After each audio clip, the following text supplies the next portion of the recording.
De los problemas y de todas las cosas diarias que pasan, Él es fiel, ¿verdad? Nosotros también somos fieles, ¿no? ¿Ah? No siempre, ¿verdad? No siempre, al menos como quisiéramos. Parece que no somos ni siquiera como queremos, mucho menos como debemos ser, sino que en nuestra humanidad, necesidad, en nuestro diario vivir, vamos avanzando poco a poco, y dentro de eso lo único que podemos ver es la misericordia y la fidelidad de Dios para nuestras vidas. Y ahí vamos, y partiremos un día a la presencia del Señor de la misma forma, tratando cada día de estar a la altura de lo que Él quiere, de ser cristianos, ¿verdad? Cristianos como parecidos a Cristo. Es decir, eso quiere decir cristiano, ¿no? Hoy quiero seguir hablando de nuestro Señor Jesucristo. Hoy quiero compartir una palabra relacionada a nuestro Señor Jesucristo y la cruz, ¿verdad? Hemos estado viendo el nacimiento, la persona de Cristo, el Cristo que nació en carne, que siempre ha sido y será siempre Dios. Pero hoy quiero hablar un poquito de lo que pasó con nuestro Señor Jesucristo en la cruz. Y vamos a hablar precisamente de eso. Y hay una palabra importante en la cruz que se llama redención.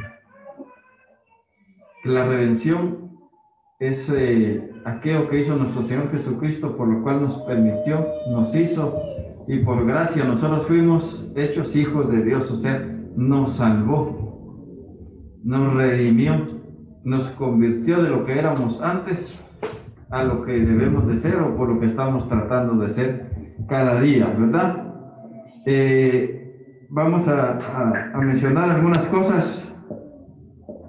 El uso de la cruz no, como un símbolo cristiano, no fue desde el inicio.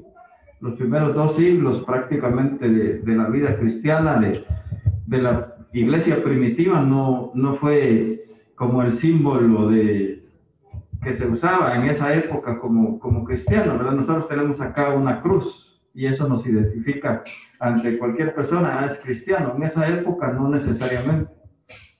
La identificación inició más que todo con un pez. El pez era lo que tomaron los cristianos que en algún momento eran perseguidos para decir, yo soy cristiano, ¿verdad? Era un símbolo que ellos utilizaron. Y luego el emperador Constantino, él fue el que prácticamente introdujo el símbolo de la cruz, ¿verdad?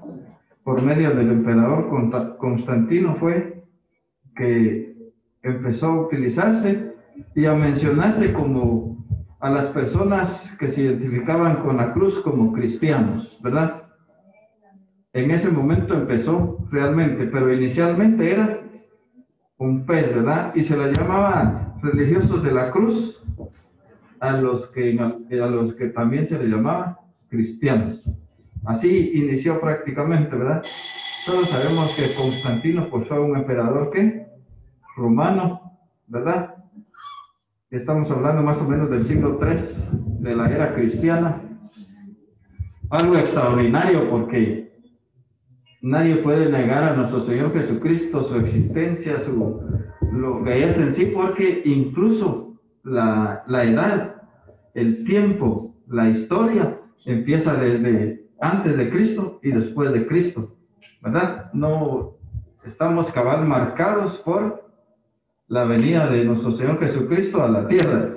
Pero por eso es que en esta época este emperador Constantino fue el que prácticamente se convirtió al cristianismo en un momento, y luego de él al convertirse en cristiano, él tomó la religión como una religión de toda Roma en esa época, y de ahí viene a ser la religión oficial, el cristianismo, cuando él se convierte.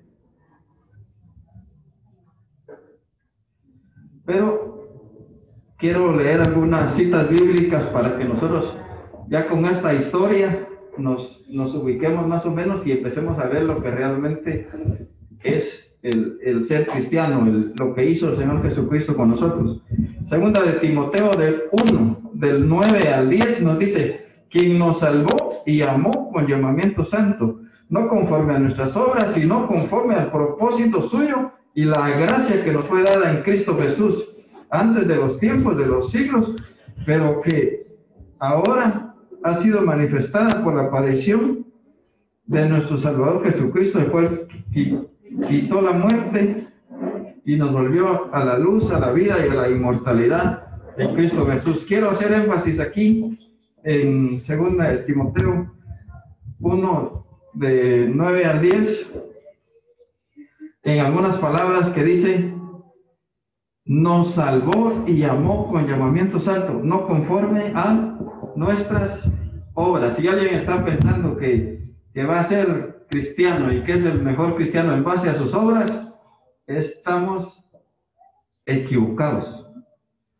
El cristiano realmente no es por lo bueno que ha sido, sino es por la obra de nuestro Señor Jesucristo, que Él viene, nos redime, nos vuelve cristianos y nos fortalece. Y el Espíritu Santo, ¿qué hace? Nos alienta, ¿verdad? Nos lleva, nos guía, nos consuela cada día. Y por eso es que somos cristianos. Nadie porque es bueno, ¿verdad? No por sus obras que supuestamente hizo, que eran obras buenas en un momento. Entonces yo ahora soy cristiano, soy un bueno. Por eso dice que el que cree que está bien, que se cuide de no caer. Aquel que crea que está bien, que se cuide de no caer. ¿Por qué? Porque eso nosotros debemos de estar conscientes de que nosotros no fue por lo bueno que somos, no es por lo bueno que somos, sino por la obra del Señor Jesucristo, ¿verdad? Que Él nos viene, nos santifica, y Él viene y nosotros nos convertimos en hijos de Dios a través de Él, ¿verdad? Luego, todo esto tiene un propósito y un plan, el plan de redención, ¿verdad? Ahí vemos en la diapositiva el plan de redención. Tiene algunas citas bíblicas que ustedes pueden ver, pero ¿qué quiere decir plan de redención? ¿A qué se refiere? Se refiere que Dios nunca nos dejó a nosotros abandonados. Se refiere que Dios siempre ha tenido y va a seguir teniendo control todo el tiempo de lo que nos pasa. Se refiere que es parte, todo lo que pasa es parte de un plan. Se refiere que nada ocurre por casualidad. Nada, sino que existe un plan de Dios.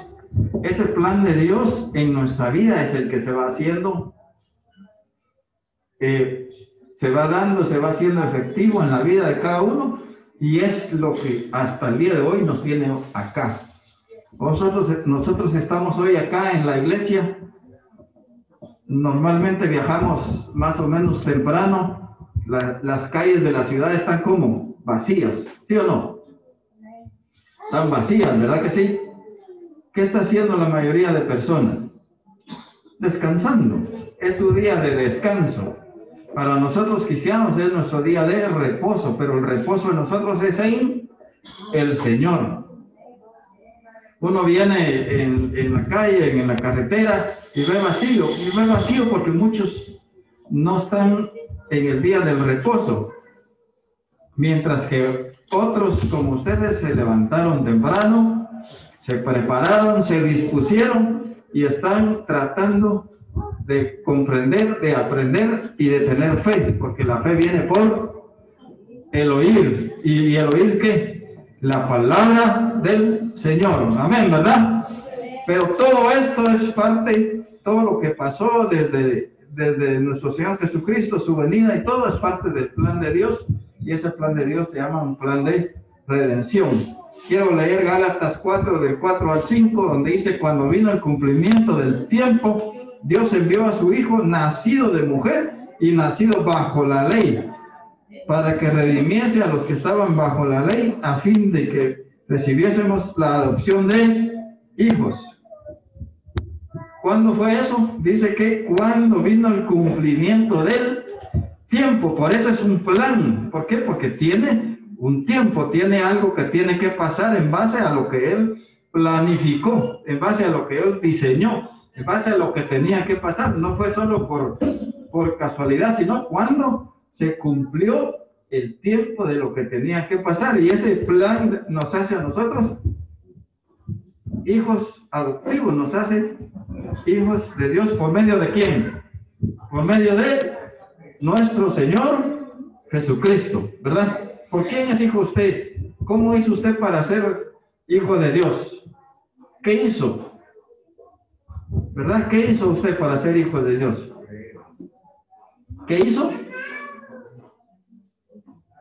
¿Ah? Recibir a Cristo en su corazón, ¿verdad?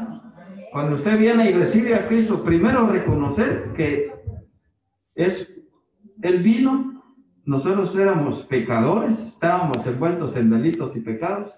A Él no le importó la condición de cada uno, no le importó si hay problemas de licor, no le importó si hay problemas de drogadicción, no le importó si hay problemas familiares, no le importó si hay problemas, cualquier tipo de problema que pudo haber habido, no le importó. Simplemente Él viene y toma a la persona como está.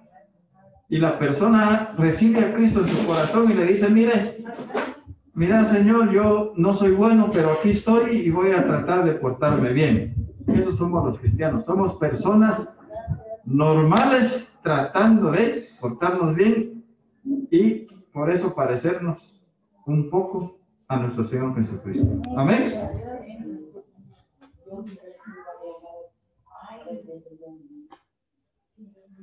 Juan 10, del 17 al 18 dice, yo pongo mi vida para volverla a tomar, nadie me la quita, sino que yo pronto la pongo de mí mismo, tengo potestad para ponerla y tengo potestad para volverla a tomar. Esto es bien importante.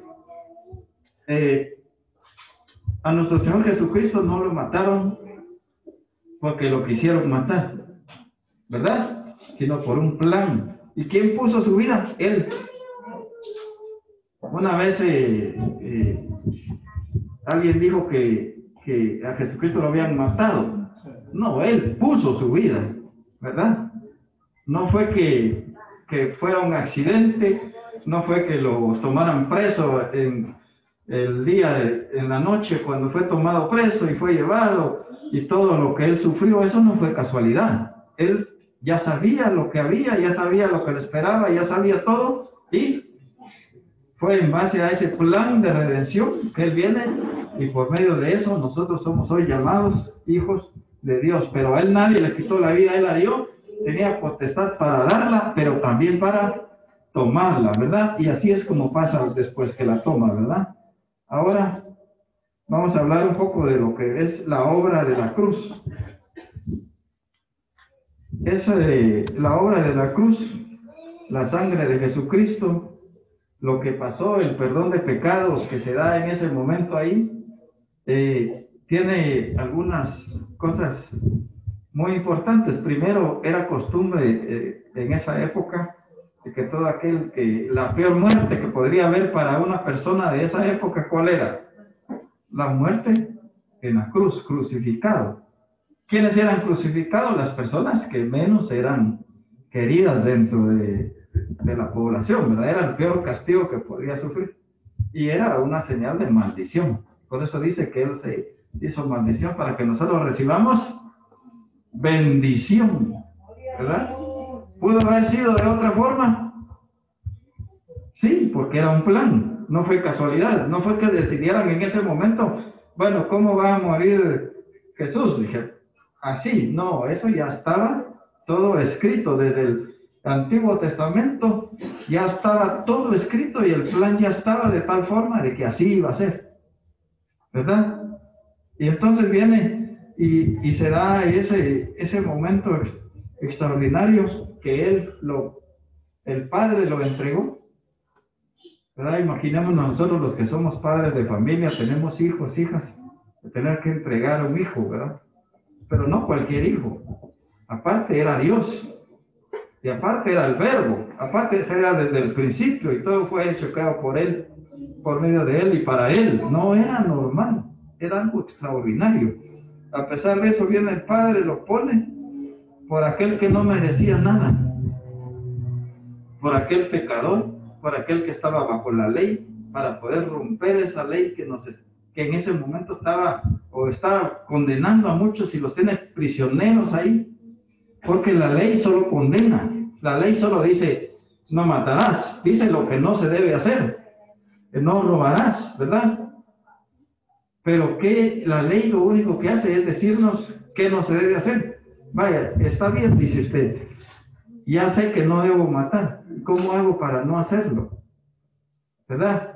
¿Cómo hago para no estar en ese pecado si todos los días estoy siendo atraído y tentado? ¿Verdad? ¿Cómo hago? Por eso la ley solo, en determinado momento, solo da lo que no se debe hacer y llega un momento en acusar. La ley acusa. Cuando Él viene y por medio de la gracia rompe la ley, entonces ya no es por la ley, sino es por la gracia, ¿no? A través de y por el Señor Jesucristo, que entonces todo cambia. Ahí pasa algo extraordinario con la muerte. Cuando Él es entregado por el Padre, pero con pleno conocimiento, y pasa a este plan de redención, esta muerte en la cruz, ¿qué pasa? Todos en ese momento tenemos derecho, los que quieran, ¿verdad?, a ser llamados hijos de Dios, a ser hechos hijos de Dios. Todos los que quieran, ¿verdad? Porque para esto siempre veíamos de que en algunas prédicas la misericordia de Dios, la gracia de Dios, después veíamos el favor de Dios. ¿Por qué? Porque para tener, la gracia es regalada, la gracia es algo que se le da a cualquiera, pero para que usted tenga el favor de Dios tiene que hacer algo. Para que usted tenga el favor de Dios tiene que esforzarse. Para que usted tenga el favor de Dios hace algo que los demás no hacen. Y entonces va a tener el favor de Dios, ¿verdad? Así es como funciona. Y cuando viene Él y a través de la cruz nos libera de el poder y la autoridad que en ese momento tenía Satanás. Cuando el hombre peca y todas las generaciones entran en ese pecado, el pecado original que le llaman, ¿verdad? El pecado de Adán, ya no fue solo contra Adán, ahora viene y se va para todas las generaciones futuras. Entonces, en ese momento, pues, hay cierto poder, cierta potestad de Satanás, porque está en los hijos del pecado, ¿verdad? La mayoría. Entonces, para que eso se rompa, tiene que venir nuestro Señor Jesucristo. Colosenses 2:15 nos dice, y despojando a los principados y a las potestades, los exhibió públicamente, triunfando sobre ellos en la cruz. Triunfando, o sea, cuando Él viene y Él decide, Él lo hace, y entonces no fue derrotado. Por eso dice, no fue muerto, no, Él entregó, porque no fue una derrota, fue una victoria planificada. No fue algo por casualidad, sino fue algo que ya estaba diseñado para que así pasara, ¿verdad? Quiero leer 1 Corintios 1:18. Nos vamos a leer en dos versiones. Reina Valera 1960, porque la palabra de la cruz es locura para los que pierden, pero para los que la salvan a nosotros es poder de Dios. La palabra de la cruz es locura para muchos, ¿verdad? Ahora la Biblia, Dios habla hoy, nos dice, el mensaje de la muerte de Cristo en la cruz parece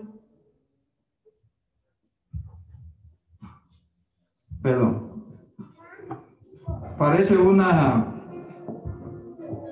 locura para los que están en la perdición, pero este mensaje es poder de Dios para los que se salvan, para los que están en la salvación. Yo quiero que oremos ahí. Quiero hacer algo extraordinario. No me cortes lo último, Dulce. Cortemos ahí ya. La última diapositiva.